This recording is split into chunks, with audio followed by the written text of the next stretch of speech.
मांड्यांची चरबी इतकी वाढले ना, चालायला इतका त्रास होतो, मांड्यांना मांड्या घासतात, काय करावं समजतच नाहीये अजिबातच. खूपच त्रास होतोय. बाकीचं शरीर तर काहीच नाहीये, पण मांड्यांची साईज खूप जास्त वाढली. हा पूर्ण पोर्शन आहे ना खूप जास्त वाढलाय. काय करू, का कोणत्या एक्सरसाइज करू की त्यांनी मला फक्त मांड्यांना रिझल्ट भेटेल.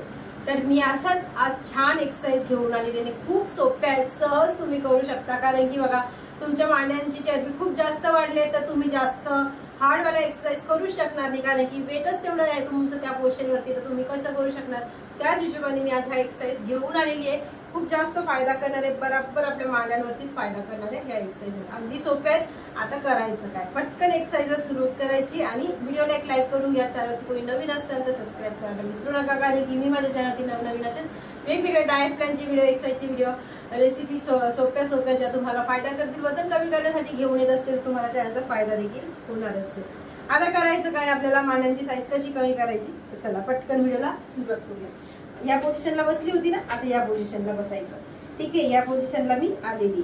पायामध्ये इतकं अंतर, ठीक आहे, हात एक पाठीमागे लॉक केले, जस्ट या पोझिशनला 1 2. आता जेव्हा मी ह्या पोझिशनला गेले तेव्हा मी इथे माझं चिन लॉक करते, जस्ट शोल्डरला. 2 3 4. अपोजिट पण सेम पोझिशन. 5. इथे ब्रीथिंग करायचे, ब्रीथ आउट.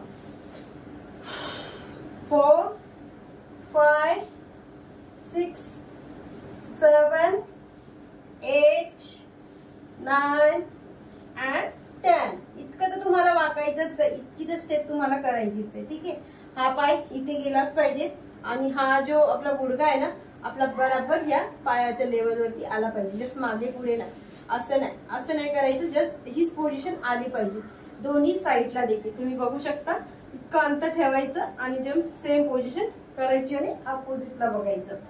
याच्याने होतंय काय, ह्याच्याने आपली पूर्ण इकडचा जो फॅट असतो ना कमरेपासून ते मांड्यांपर्यंत, तो पण कमी होतो. जसं कमरेचा भाग जरी मोठा असेल ना, तो पण छान सेफ मध्ये येतो. आता इथे नेक्स्ट एक्सरसाइज करण्यासाठी काय करायचं, आता आपल्याला झोपायचंय. या पोझिशनला आलेली आहे. आता इथे पायामध्ये अंतर, आता जेवढं मॅट आहे ना तितकं अंतर केलं. हात आहे ते शोल्डरच्या लेवलला आणलेले, जस्ट पाठीमागे येणे आणि समोर येणे, जस्ट शोल्डरची लेवल. हाताची तुम्ही बरोबर पोर्शन बघून घ्यायचे. जस्ट पायाला अंतर, ट्विस्ट वापस. 1. इथे तुमच्या खालच्या पोटावरती पण दाब येतोय, तुमच्या मांड्यांवरती येतो, तुमच्या कमरेवरतीही येतो. जस्ट 1. खालचं पोट लटकलेलं आहे ना, ते पण कमी होतं. 2. इथे पण सेम पोझिशन. 3 4 5 6. अपोजिट बघायला विसरायचं नाही. 7 8 9 and 10. आता काय करायचं, जस्ट उठायचं. मी 10-10 काउंट दाखवते, पण तुम्हाला 10-10 नाही करायचं, तुम्हाला एक राऊंड 40चा करायचा आहे. आता इथे नेक्स्ट या पोझिशनला आली. आता तुम्ही म्हणाल प्रत्येक टायमाला उठायचं बसायचं का, तर असं काही नाही. तुम्ही पहिलीला बसलेल्या एक्सरसाइजेस, मी पहिली ही पोझिशन गेली होती ना, तर तुम्ही त्याच्यानंतर ही एक्सरसाइज करू शकता, ही पोझिशन करू शकता. जस्ट या पोझिशनला 1 2 3 4 5 6 7 8 9 10. अँड जस्ट या पोझिशनला आलो आपण. आता इथे पूर्ण प्रेस करायचं, असं खाली पूर्ण खाली प्रेस करायचं, जस्ट होल्ड करायचा. 1 2 3 4 5 अँड जस्ट रिलीज. या पोझिशनला खालच्या पोटावरती दाब येतो आणि मांड्यांवरती छान असं प्रेशर येतंय. आता परत आपल्याला झोपायचंय.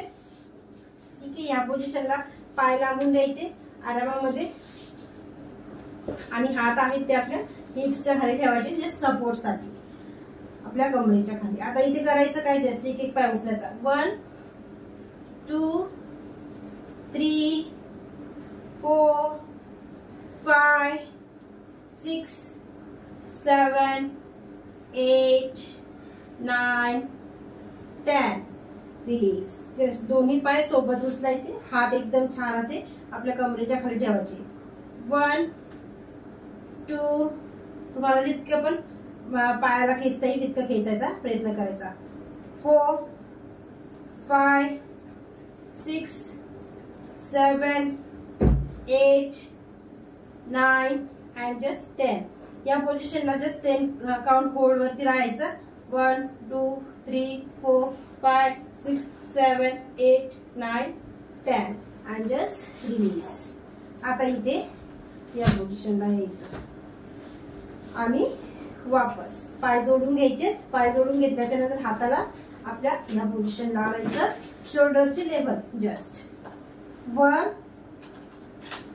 2 3 4 5 6 7 8 9 10 and just release.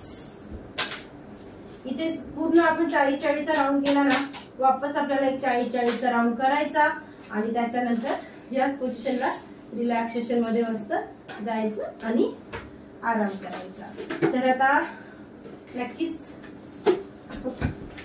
करून बघायचं तुम्हाला.